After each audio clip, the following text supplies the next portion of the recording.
감사를 드립니다, 여러분. 오늘 우리 그 욥기를 함께 살펴보게 될 터인데요. 우리 잘 읽지 않는 성경이기도 합니다. 그리고 우리 성경 중에서도 그 조금 쉽지 않은 그런 본문이기도 하고요.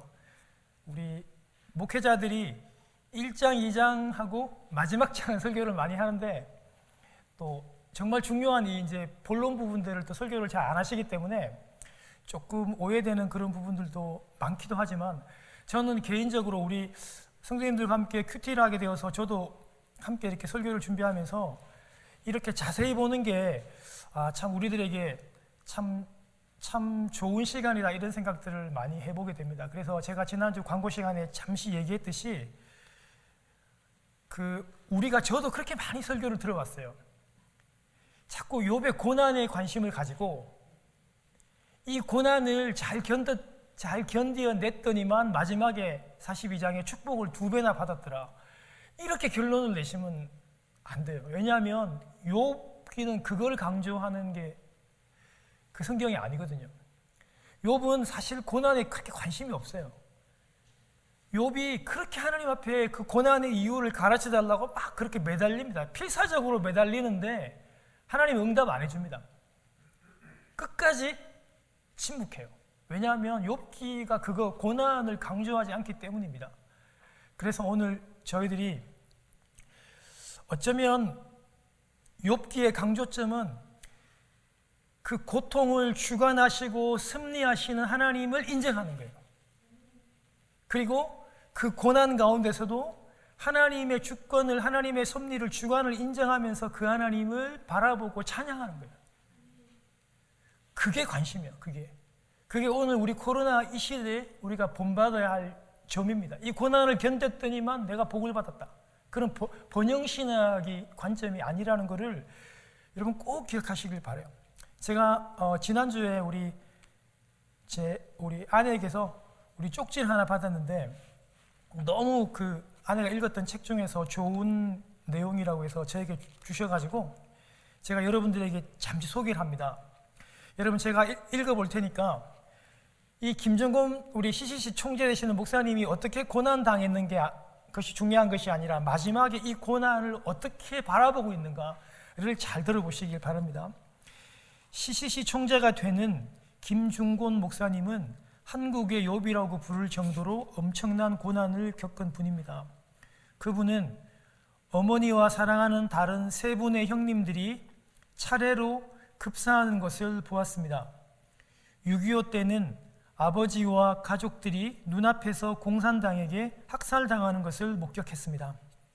어린 시절 잘생긴 동생 하나가 불놀이 하다가 불에 타서 죽는 것을 보았고 또 다른 동생 하나는 집 근처 벌목하는 현장에서 놀다가 나무에 치여 죽는 것을 보았습니다.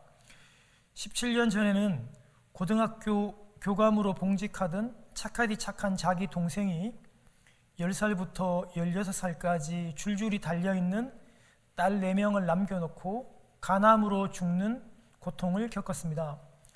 그리고 몇 년 전에는 자기 딸이 위암으로 157일간의 논스톱 고통을 겪다가 두 어린 딸을 부탁한다는 말을 남기고 죽는 참혹한 비극을 당하기도 했습니다.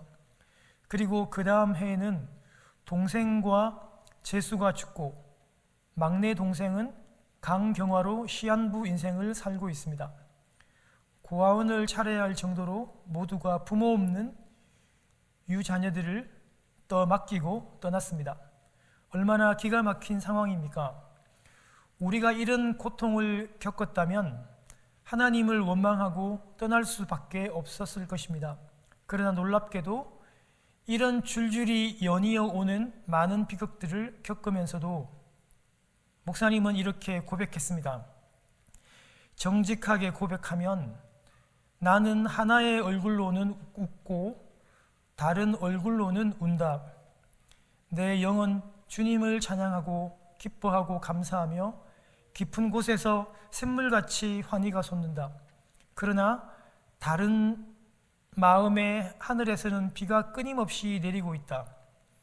옆을 보면 정신착란증에 걸릴 것 같고 위를 보면 현기증이 나고 내 안을 들여다보면 죄와 추한 것들이 있고 과거에는 회한과 슬픔뿐이고 미래는 안개처럼 불확실하고 불안하다. 그러나 나는 주님만 바라봐야 한다. 한 발짝 한 호흡 주님을 사랑하며 주님을 호흡하며 살자. 내게 깊은 위로와 감사와 찬송과 평안이 있다. 그것은 내게서 나온 것이 아니라 성령이 은혜로 내게 주시는 것들이다. 여러분, 이 고난에 대한 우리 김중곤 목사님의 그런 자세이고 태도입니다. 그 고난 가운데서도 한 발짝 한 호흡 주님을 사랑하며 주님을 더욱더 호흡하며 살자는 것이 우리 목사님의 마음이고 태도인 것 같습니다. 많은 분들이 욥기서를 고난당하는 욥과 그 고통을 이겨내고 갑절의 복을 받는 이야기로 봅니다. 그래서 결론을 이렇게 내는 경우가 대단히 많습니다. 우리도 욥과 같이 이 고난을 잘 견뎌서 큰 복을 받자, 갑절의 복을 받자, 이렇게 결론을 내리는데요, 완전히 틀렸다고는 볼 수 없으나 욥기가 전하려는 메시지는 아닙니다. 여러분, 한국 분들이 워낙 그런 복을 자꾸 사모하다 보니까 이런 말들이 생기게 돼요. 여러분, 저도 그렇게 했거든요. 아마 한국에서 좀 비즈니스 하신 분들은 기억날 건데요, 여러분, 저도 그걸 인쇄해서 막 다녔어요. 한국에 여러분, 이 피아노만한 여러분 이 액자에다가 그 비즈니스 사업을 시작하면 그 액자에 적힌 말씀의 내용을 갖다 드립니다. 개업 예배 드리면서. 그 내용 여러분 뭔지 잘 아시죠? 내 시작은 미약하였으나 내 나중은 창대하리라. 욥기 8장 7절의 말씀인데, 사실은 여러분 그런 의미가 아니라 원래 이 뜻은 하나님으로부터 여러분 그 꾸중받던 욥의 친구 빌닷이 욥에게 여러분 그 세상적인 그 인과 응보의 어떤 그런 철학을 가지고 생각을 가지고 얘기하는 내용이에요. 욥, 네가 가지고 있는 그 죄를 다 털어내면, 네가 죄를 다 하나님께 다 회개하면 하나님께서 지금 너의 그 시작은 미약하지만 나중은 창대할 것이라고 하는 그런 말에서 사실은 유래한 내용인데, 한국 분들은 복에 관심이 있으니까 그것을 그렇게 오해하고 그 말씀을 적어서, 저도 얼마나 그걸 많이 돌렸는지 몰라요. 참 비즈니스 하시는 그분들한테 너무 죄송한데, 여러분 그 빌닷이라고 하는 그 인과율, 세상의 사상 있잖아요. 도덕률, 죄를 지으면 벌을 받고 선을 행하면 복을 받는다는 그런 인과율로 얘기했던 사실은 그런 내용들이거든요. 여러분, 욥기서의 이 구조를 보면요, 우리가 욥기서가 욥의 고난과 축복이 중심이 아니란 것을 쉽게 알 수가 있습니다. 욥이 당한 그 극한 고난이 욥기 42장 가운데 1장과 2장 서론에 그렇게 여러분 그 프롤로그식으로 소개식으로 간단히 얘기하고, 그 다음에 42장 결론을요 우리 에필로그식으로 욥이 받았던 그 갑절의 축복에 대해서만 언급을 하고, 나머지 여러분 3장부터 시작해서 42장 또는 37장까지 있는 많은 내용은요, 욥하고 욥의 세 친구가 고난에 대해서 논쟁을 벌이는 내용들입니다. 욥의 친구들은 당시에 여러분 다 그 지혜자들이고 박사들이고 다 석학자들이거든요. 그들이 생각하는 그 세상의 논리, 그 인과응보죠. 그 인과율을 가지고 욥을 계속 정죄해요. 너무 쉬운 거예요. 욥이 당하고 있는 그 고난을 보니까 너 죄 지은 거다, 너 회개하라고. 그런데 여러분, 욥이 자신을 볼 때 자기는 죄를 안 지었거든요.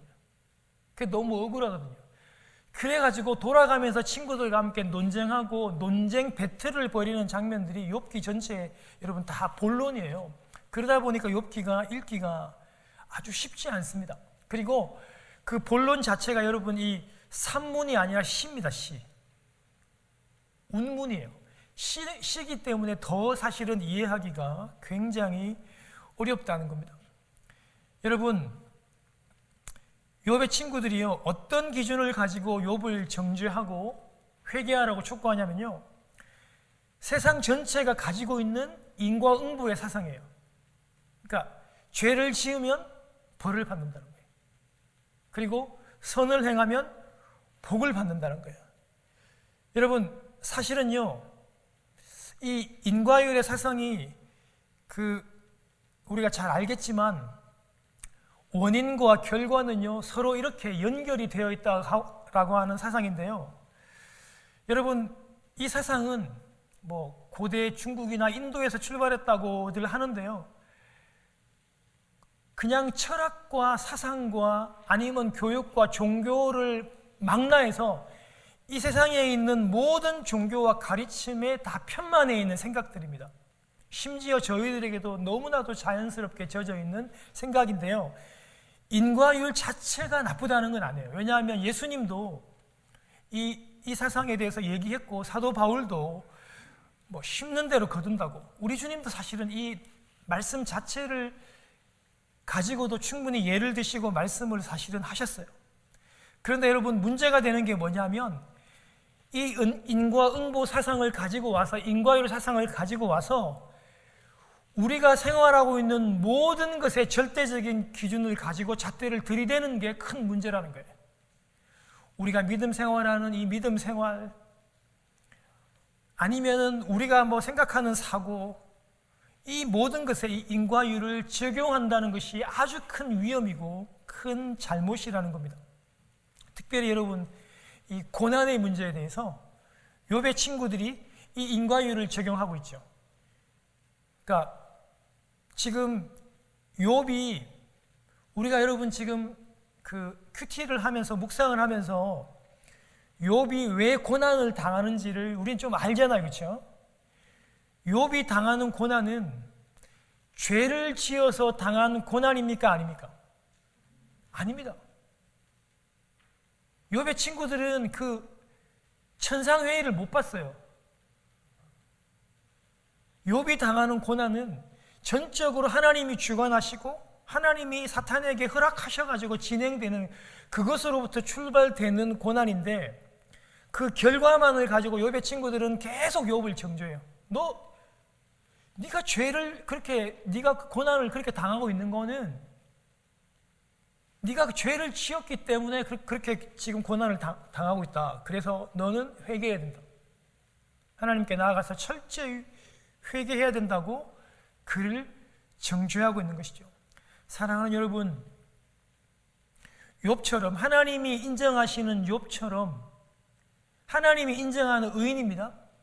그 의인도 죄와 전혀 상관없이 하나님으로부터 고난 당할 수 있고, 전 재산을 다 뺏길 수 있고, 10명이나 되는 많은 자녀들이 죽임을 당할 수 있고, 아내가 자기를 떠날 수 있습니다. 그렇게 이혼 당할 수 있습니다. 그것을 세상이 알고 있는 그런 인과응보와 인과율의 그런 기준을 가지고 정죄하거나 잣대를 들이대거나 교회 안에서 그런 마음을 가지고 고통당하고 병중에 있는 성도들을 얘기하거나 정죄하거나 비난해서는 절대 안 된다는 것입니다. 그런데 여러분, 우리가 수없는 신앙생활을 하면서, 내가 말은 그렇게 못했지만 우리 성도님들이 너무나 큰 질병에 걸렸어요. 그러면 우리는 막 떠벌고 다니지는 않지만 우리 마음 한속에는, 저분이 왜 저렇게 심한 고통과 왜 큰 여러분 암을 당했지? 왜 사고를 만났지? 왜 사업이 저렇게 안 되지? 혹시 죄를 지은 건 아닌가? 그렇게 생각한다고요. 은연중에 그런 생각을 가지고 그를 정죄하거나 그를 낙담시키거나 좌절시켜서는 안 돼요. 우리가 할 수 있는 거는 그저 그 자리로 내려가서 그들을 위로하고 그를 싸매어주고 함께 울어주는, 우리가 위로의 말을 건네는 것까지만 우리는 해야 한다는 사실이에요. 여러분, 저도 여러분 모태신앙으로서 어릴 적부터 교회에서 신앙생활을 쭉 해왔고, 여러분, 제가 신앙의 모토로 삼고 계시는 우리 어머님, 우리 장모님, 우리 할머니, 이런 분들도 여러분 자연스럽게 이런 말씀들을 많이 하는 걸 제가 들었어요. 실제로 어릴 적부터. 절대 그렇지 않다는 사실을 우리가 욥기서를 통해서 우리가 한번 살펴보면서 나아갔으면 참 좋겠습니다. 여러분, 우리는 욥기를 묵상하면서 욥의 출발의 어떤 과정이요, 그 고난으로부터 출발된 것이 아니라는 것을 좀 알아요. 하나님께서 그 천상의 여러분 그 미팅을 주관하시잖아요, 그렇죠? 그러면서요, 그 사탄이 그 온 세상을 이렇게 돌아다녀요. 예, 돌아다니다가 어떻게 그 회의에 들어올 수 있었는지는 우리가 잘 모르겠지만, 예, 사탄이 들어오는 걸 보고 그 하나님께서 먼저 얘기해요. 먼저 어떻게 얘기하냐면 하나님께서 욥을 그 자기 종이라 그러잖아요. 이 표현은 여러분 아무한테 쓰지 않습니다. 하나님이 욥이 굉장히 자랑스러우셨고 하나님께서 굉장히 존귀하게 여겼던 의인이었던 것 같아요. 그러면서 사탄이 하나님이 먼저 그렇게 질문하고 물어봐요. 너 욥을 봤냐? 사탄이 위로 묻잖아요. 너 욥을 봤냐? 그처럼 정직하고 온전하고 하나님을 경외하는 자가 세상에는 없다라고 하나님께서 먼저 그렇게 질문을 하는 거잖아요. 근데 여러분, 사탄이 그 하나님의 말씀에 순종하지 않고 대꾸하잖아요. 하나님 안 그렇습니다. 까닭 없이 욥이 하나님을 잘 섬기는 거 아닙니다. 그 까닭, 그 이유를 딱 들잖아요. 그 인과율을 딱 또 집어내요. 하나님이 욥에게 그런 큰 복을 주시고 잘 되게 하시니까 그가 하나님을 섬기는 거예요. 그가 가지고 있는 거를 만약에 철저하게 뺏어간다면 아마 하나님을 분명히 욕할 것이라고 그렇게 얘기를 사실은 하고 있지 않습니까? 사랑하는 여러분, 그런데요, 하나님은요, 그 상황 가운데 우리가 어떻게 말씀하시냐면 그 고난을 하나님이 허락을 해요. 그러니까 처음에는 그 재물은 치지만은 제일 처음에는 몸에는 손을 대지 말라고 하시고, 두 번째 똑같은 상황에서는 그 몸에는 손을 대라고까지 허락하시지만 생명에는 그렇게 손을 대지 말라고 하나님 분명히 하나님이 제한적으로 하나님이 이 고난을 주관하시고 다스리고 계신다는 것을 분명히 거기에서 하나님께서 말씀해주고 계십니다. 사랑하는 여러분, 우리가 당하는 이런 모든 고난이 사실은 그냥 막 되는 것 같이 보이고 이유 없어 보이지만 하나님께서 철저하게 관찰하시고 주관하시고 허락하시는 가운데 사탄이 우리에게 고난을 준다는 것을 우리는 욥기를 통해서 우리는 조금 알 수 있는 거예요. 사탄이 지 맘대로 할 수 없습니다. 사랑하는 여러분, 그래서 여러분 어떻게 합니까? 이 사탄이 하나님으로부터 허락을 받아와서 그 욥을 치게 되는 겁니다. 욥에게 고난을 주게 되는 것입니다. 그런데 여러분, 우리가 욥의 그 고난을 쉽게 사실은 이해할 수 없습니다. 왜냐하면 욥은 당시에 동방에 있어서 가장 큰 거부였어요. 제가 다른 거는 잘 모르겠는데 그 욥이 가지고 있는 소유 중에서 낙타가 한 3,000마리 정도를 가지고 있더라고요. 그 오늘날 시대는 낙타가 더 이상 교통수단도 아니고 뭐 저절지 않은 그런 가축도 아닌데요. 당시에는 이 낙타가 그냥 오늘날 자동차처럼 쓰이는 아주 소중한 물건이잖아요. 가축이잖아요. 그런 요즘에 교통으로 안 쓰는 요즘에도 낙타 한 마리가 비싼 거는 200억까지 하는 게 있어요. 근데 보통 보면 낙타 한 마리 괜찮은 거는 요즘도 한 3만 불 정도 하더라고요. 그런데 그게 당시에 3,000마리 정도 가지고 있을 정도로 뭐 수많은 가축을 가지고 있는 큰 부자고 자녀들도 10명이나 되는 아주 정말 동방에 있어 가지고는 가장 큰 뭐 부자였는데, 동서남북을 통해서 이 사탄이 욥에 있는 이 모든 것을 다 취합니다. 다 가져갑니다. 그리고 다 빼앗아갑니다. 그리고 자녀들이 함께 우리 큰아들네에 모여있던 그 집이 무너짐으로 말미암아 자녀들 10명이 완전히 그 깔려서 압사하는 그런 일들이 생기게 됩니다.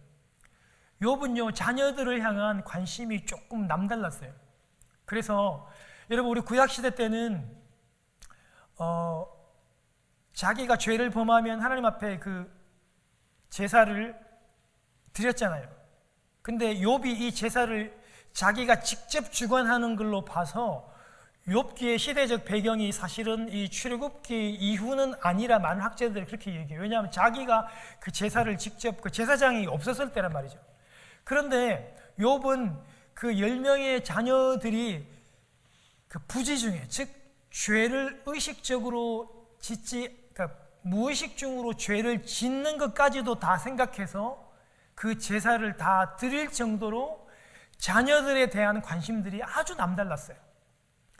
그렇게 아끼던 모든 10명의 자녀들을 이 욥이 한순간에 모두 다 잃게 됩니다.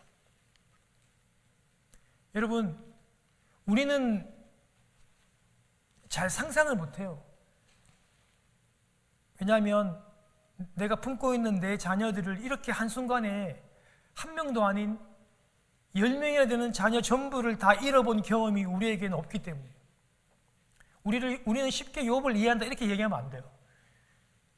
저도 잘 몰라요. 왜 하나님이 왜 욥에게 이런 고난을 왜 허락하시는지 저도 잘 이해가 안 돼요. 그것뿐만이 아니라 함께 있던 이 아내도 이 모든 상황들을 보고 하나님을 저주하라라고 하고 난 다음에 이 아내가 욥을 떠나게 됩니다. 여러분 잘 아시죠? 심리학적으로 배우자가 여러분 받는 가장 큰 충격과 스트레스가 그 아내가 아니면 남편이 자기를 떠나는 이 스트레스래요. 이런 충격을 또 받았습니다. 그리고 자신의 육체는 그 불치병 중에서도 피부병, 얼마나 가려웠으면 그 뭐 기와를 또는 뭐 그냥 사기 조각 같은 걸 가지고 몸을 긁어낼 정도로 너무나도 가렵고 고통스러운 이런 또 질병을 만나게 되었어요. 그 소망이라고는 찾아볼 수 없을 정도로 철저하게 무너지고, 그러니까 모든 자신의 어떤 그런 멘탈들이 사실은 다 무너지게 되는 겁니다. 여러분, 그런데요, 가지고 있는 모든 재산과 자녀들을 다 하나님께서 다 가져가시고 아내도 떠나고 자신의 몸도 이렇게 비참하게 묻어졌음에도 욥이 하나님께 입술로 범죄하지 않습니다. 욥이 어떻게 여러분 고백합니까? 우리가 그 유명한 찬송으로도 그렇게 여러분 우리에게 많이 불려진 그 노래가 있잖아요. 뭡니까 여러분? 주신 자도 여호와시고 취하신 자도 여호와시니 오직 여호와만이 하나님만이 찬양을 받으십시오. 이렇게 고백을 해요. 여러분, 이건 정말 인간으로서는 상상할 수 없는 엄청난 신앙이에요.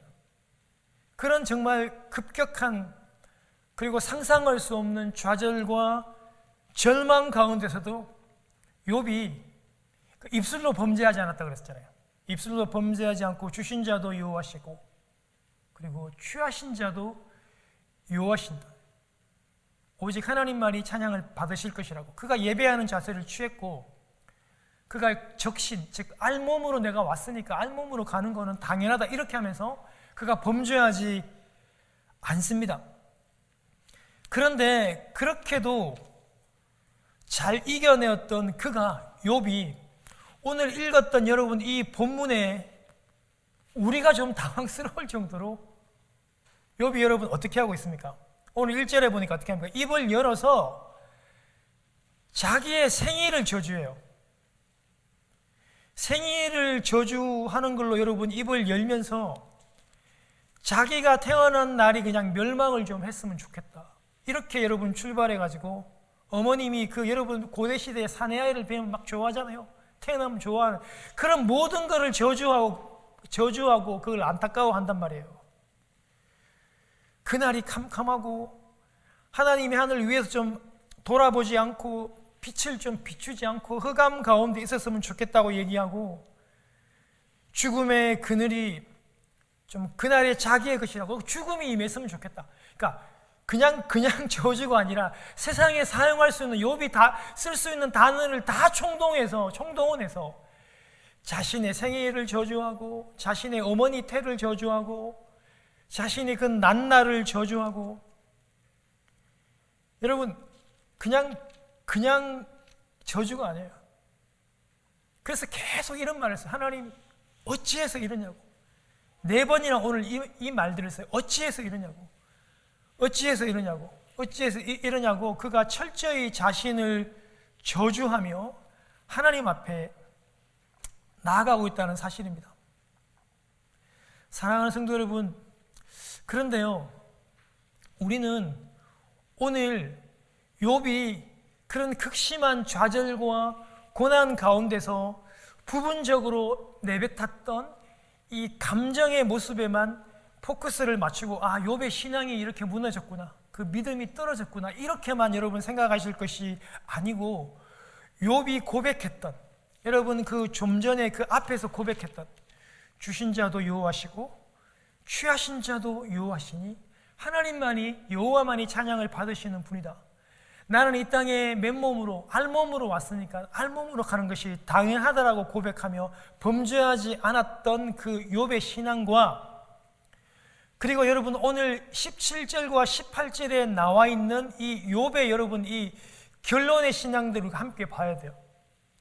17절과 18절에 보면, 그렇게도 여러분 어찌해서 내가 태어났냐고, 그 어머님의 태를 저주하며 그의 난날을 저주했던 그가 17절과 18절에 보면요, 거기서는 이라고 하는 단어들을 또한 3번 정도, 거기서는요, 하나님의 품을 얘기하고 하나님의 나라를 얘기하거든요. 그 하나님의 품, 거기서는, 하나님의 나라, 거기서는 악한 자가 소유를 거치며, 또 거기서는 피곤한 자가 좀 쉼을 얻고. 여러분 얼마나 고통 속에 있었어요? 하나님의 품, 거기서는요, 피곤한 자가 좀 쉼을 얻는데요. 그리고 거기서는 갇힌 자가 다 함께 평안이 있고요. 거기서는 감독자가 감독자의 그 호통 소리, 그 매질을 듣지 않으며, 거기서는 작은 자와 큰 자가 함께 있고, 종이 상전에게 노임을 받는 그런 자유와 평안. 여러분 거기서 어디냐고, 하나님의 품과 하나님의 나라를 가르쳐주고 있다는 사실입니다. 사랑하는 여러분, 그래서요, 욥이 지금 순간적으로 여러분 이 고통 가운데서 자녀를 잃고 아내에게 이혼을 당하고 자기가 가지고 있는 이 모든 것을 다 빼앗겨서 감정적으로 순간적으로 이렇게 내뱉었던, 토로하고 있는, 감정을 토로하는 이것만 바라보고 욥이 신앙이 떨어졌다, 신앙이 없다라고 볼 것이 아니라, 좀 전에 앞에서 믿음으로 고백했던 그 찬송과 예배와, 그리고 결론적으로 그곳에서는, 하나님 나라, 하나님 품에서는 모든 자들이 자유받고 모든 자들이 평안하며 노임을 받는다라고 하는 그 소망을 바라보았던 그 욥을 보면서 우리는 무엇을 발견할 수 있는가? 사랑하는 여러분, 이 코로나 중에서, 이 좌절과 절망 중에서, 고통 중에서 여러분 고통을 하나님 앞에 토로하십시오. 여러분 그게 하나님께서 문제 삼거나 그걸 죄라고 말씀하지 않는다고 저는 여러분들에게 말씀을 드리고 싶어요.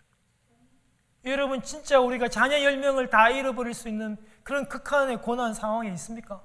좌절과 절망에 있습니까? 하나님 앞에 토로하시고 하나님 앞에 끊임없이 물으시고 질문하시면서 하나님께 나아가시라는 겁니다. 그것이 오늘 1장과 2장과 3장, 오늘 욥이 하나님 앞에, 하나님 내가 어찌해서 이러냐고, 어찌해서 내가 태어났냐고. 여러분 우리가 수많은 날 동안, 지난 날 동안 우리가 이 땅을 살아가면서 내가 하는 일들이 좀 잘 안 되고, 좀 미국에 와서 내가 하는 일이 잘 되지 않고, 내가 키우는 자녀들이 좀 말을 잘 듣지 않고, 여러분 남들에게 이렇게 얘기하기도 창피한 그런 일들이 많아요. 여러분, 지난날 저도 살아오면서 저를 낳아주신 그런 부모님을, 그런 아버지를 저는 원망할 때가 참 많았어요.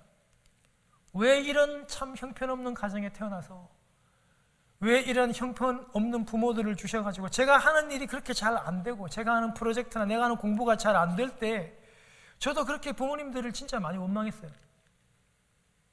그런데 원망할 수 있어요. 그런 감정들을 하나님 앞에 토로할 수 있습니다. 그런데 거기서 그치면 안 된다는 거예요. 거기에서 멈추지 말고 오늘 우리가 욥이 고백했던 것처럼 어찌해서 하나님 이렇습니까? 라고 그치지 말고, 그 어찌하여서 머물지 말고 하나님의 품 거기에는, 그곳에는 이라고 하는 그 소망을 바라보고 질문하시면서 하나님께 나아갈 수 있어야 한다는 사실입니다. 사랑하는 우리 복음서를 보면서 우리 여러분, 예수님은 어땠습니까? 여러분, 저는 이 본문을 보면서 우리 예수님이 생각이 났습니다. 예수님도 여러분 십자가에서 그 극한의 여러분 고통 속에서 하나님 아버지께 여러분 무엇이라고 고백했습니까?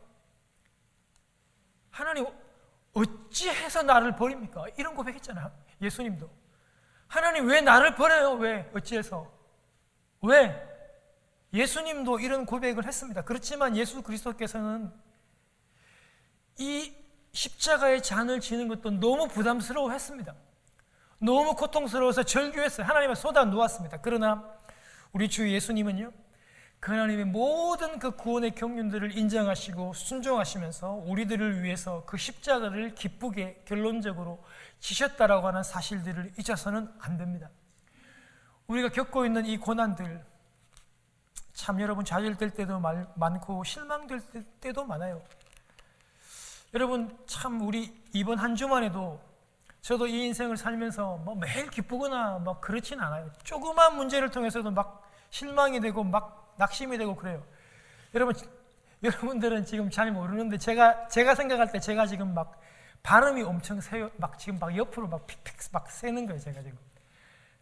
제가 이번 주에 한 일주 반 정도 제가 계속 진통제를 먹고 참았다가 했던 제가 이를 뽑았어요.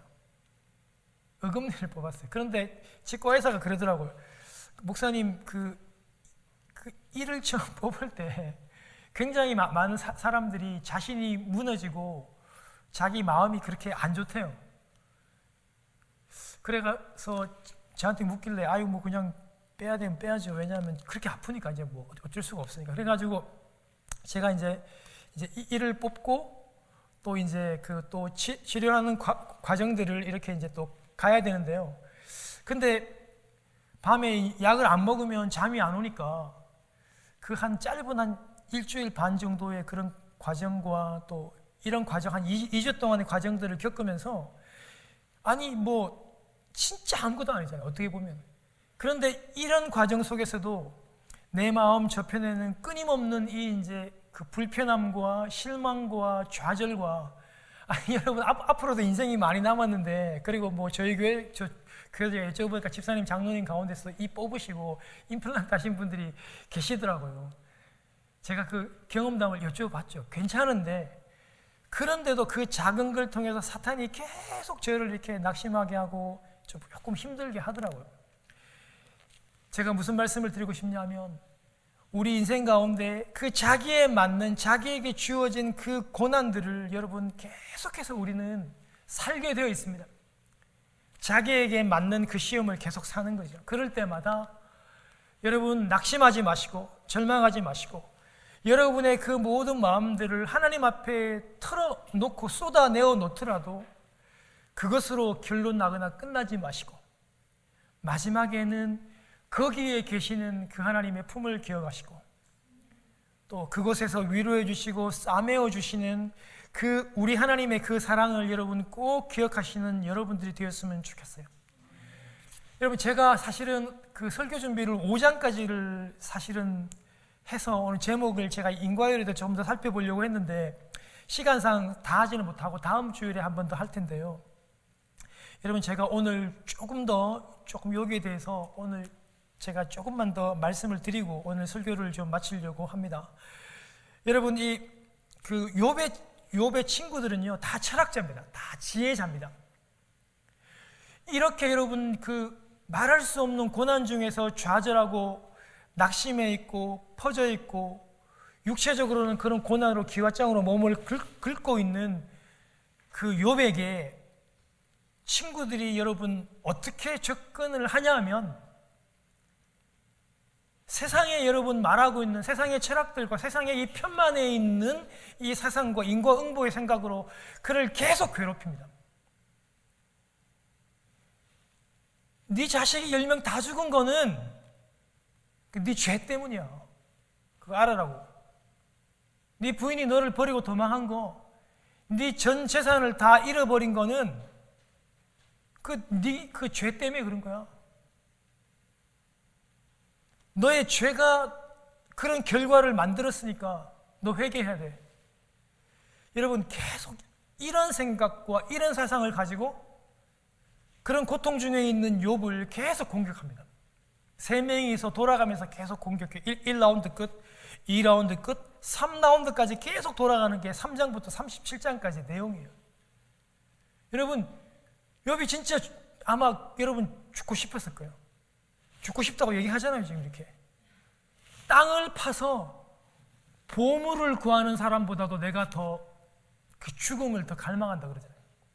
욥의 표현이 그렇잖아요.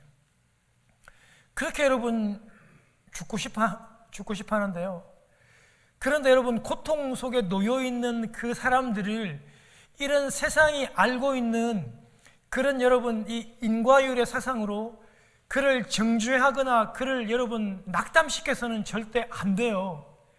여러분, 우리가 믿고 있는 이 복음, 십자가의 사랑, 하나님의 사랑이 여러분 인과응보의 여러분 이 철학의 사상으로, 이 생각으로 여러분 풀려질 수 있습니까? 만약에 우리의 십자가의 사랑이, 하나님의 사랑이 이 모든 세상이 얘기하고 있는 그 인과율의 생각으로 푼다면 저와 여러분들은 죽음밖에 없잖아요. 우리가 어떻게 살아요?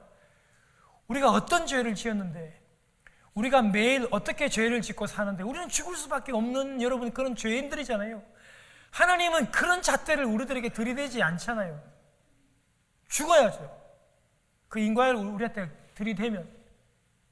그런데 그 인과율의 잣대로 우리를 들이대면서 우리를 판단하시는 게 아니고 지극한 그 하나님의 사랑으로, 그 십자가의 사랑으로 우리를 바라보시며 오늘도 우리를 용서하시고 인정하시고 위로하시고 싸매어 주는 거예요. 그래서 여러분, 우리 이 교회 안에서 힘들어하시는 분이 계시면, 여러분 목회자들이 특히 여러분 이런 실수들을 되게 많이 해요. 좀 안다고 뭐 성경의 본문들을 가지고 와서 고통 중에 있는 여러분 당하는 사람들은 그게 아무 귀에 안 들어옵니다.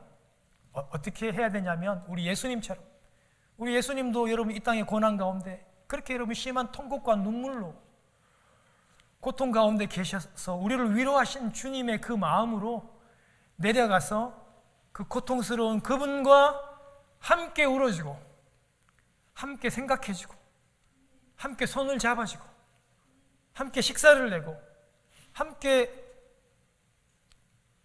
다독여주는 그런 위로가 필요하더라고요. 여러분, 제가 우리 그 성도님들 얘기를 이렇게 지난번에 설교하다가 기억이 났는데요. 여러분, 그 생일을 당한 그분이 여러분 요즘에 주일날 막 그 비즈니스를 하시니까 잘 교회 못 나오시잖아요. 근데 저나 아내나 우리 기도하면서 그분을 생각하면 가슴이 많이 여러분 아프죠. 왜냐하면 여러분 주일날 얼마나 예배를 좀 드리고 싶겠어요.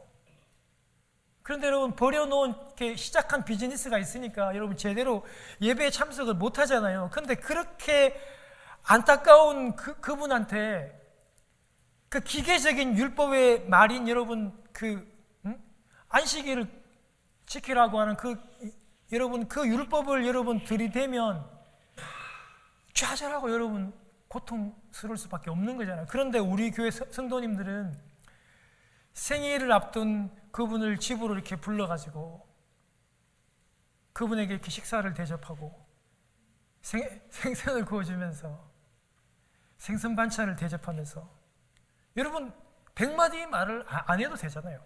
그게 위로고 그게 말씀이잖아요. 그게 복음이고 우리가 이렇게 우리 교회 안에서 좌절하고 낙심하는 우리 그런 분들을 우리가 좀 위로해야 된다는 사실입니다. 여러분 저도 우리 성도님 가운데서 우리 그 늘싱홈에 계시는 분이 어떤 날에는 그분이 이제 막 정신적으로 이렇게 막 고통이 오르고 하면 제가 일주일 내내 전화를 받을 때가 있었어요. 제가 이 교회에 이제 초창기에 부임할 때는 그분이 볼 때 제가 얼마나 좋았겠어요. 야 됐다 이제 나의 죄를 나의 문제를 해결할 수 있는 목사님이 왔다 그래가지고 막 계속 한 주 동안에 저에게 전화하셔가지고 그 문제를 몇 시간씩 뭐 통화를 통해서 저에게 얘기를 하시더라고요. 제가 진짜 힘들었어요. 시도 때도 없이 밤에도 낮에도 이렇게 오니까.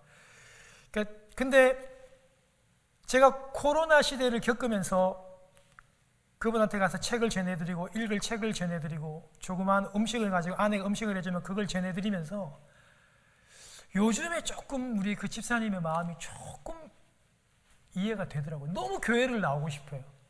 너무 여러분을 막 보고 싶어요. 근데 여러분 아직까지도 교회 나오면 안 되거든요. 거기서 허락이 안 되잖아요.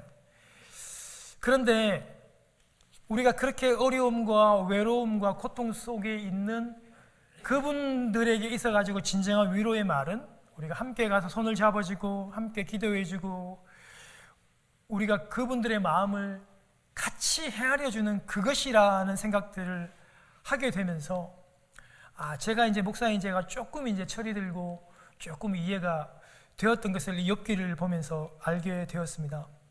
사랑하는 여러분, 이제 다음 주부터 이 욥의 친구들이 벌써 여러분의 그 큐티의 본문들은 진행이 되었죠, 그렇죠?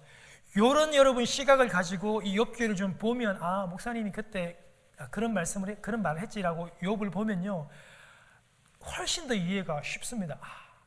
이 친구들이 엄청 똑똑하거든요. 3명이서 모여가지고 의논해가지고 또 막 자신의 논쟁을 막 하고 얼마나 수준이 있냐 하면 여러분 이게 그냥 뭐 소설 같은 그런 산문이 아니에요.